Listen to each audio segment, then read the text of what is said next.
Stangibelisco here. A reader has pointed out an error in Advanced Physics Demystified, published by McGraw-Hill. Here is the Amazon website for that book, and I will provide a link to that website for that book in case you want to buy it, despite this little glitch that the reader has pointed out. I do not happen to have scanned copies of the pages themselves inside of the book, but I will refer you to Chapter 5, Electrical and Magnetic Effects, page 163, problems 9 and 10. And what I will do here now is simply take you to the manuscript that I wrote for this book, and these are the problems, 9 and 10. Problem number 9 in Chapter 5 says, consider a small flat plane region S of constant area through which straight lines of electric flux pass at a 90-degree angle. Suppose the total quantity of flux through S is 1.00 times 10 to the minus 7th coulombs. Well, what that should actually say is Newton meters squared per coulomb.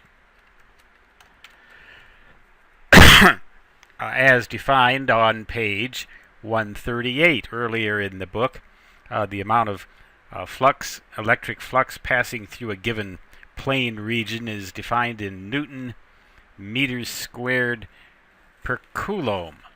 That, once again, you'll find on page, if you refer back to page 138.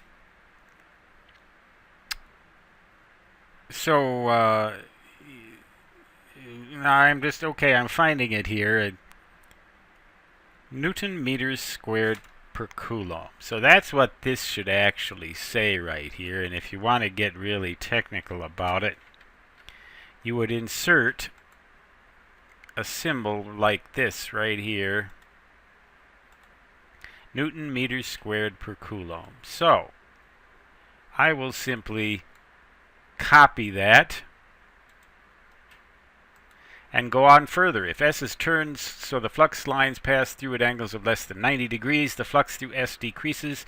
When S is oriented at a certain angle with respect to the straight lines of flux, the total quantity of flux through S is, and once again, we have coulombs here, when in fact it should be Newton meters squared per coulomb. What is that angle?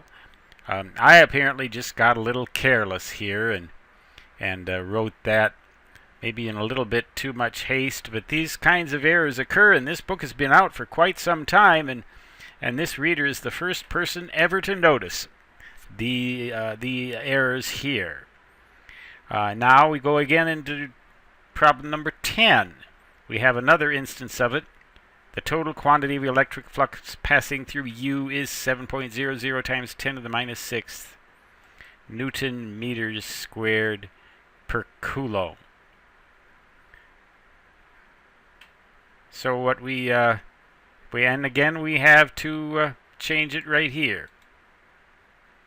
So all of these coulomb units in problems number 9 and 10 are actually Newton meters squared per coulomb to express the electric flux through a flat region, or for that matter even through a curved region, but that's a little more complicated. So that should clear that up. Advanced Physics Demystified, Chapter 5. Ignore these page numbers. The page numbers in the printed work are page 163, and you can go back to page 138 for verification of what I have just said. That having been taken care of, we hope. Advanced Physics Demystified is still a pretty good book. There's some other errors, and this reader has been taking upon himself to point them out, and I appreciate that. Somebody has to do that, or nobody will ever find out about them. It's better to advertise the errors and let everybody know that they're there so that they are not misled than to let pride steal the show and just try to sweep them under the venerable rug, because that, after a while, that rug starts to get pretty lumpy. Stan Gibilisco signing off from the deep reaches of outer space. Giant gaseous cavity within star-forming region NGC 3324. Until next time. Until the next error that this guy finds. Bless his soul. So long.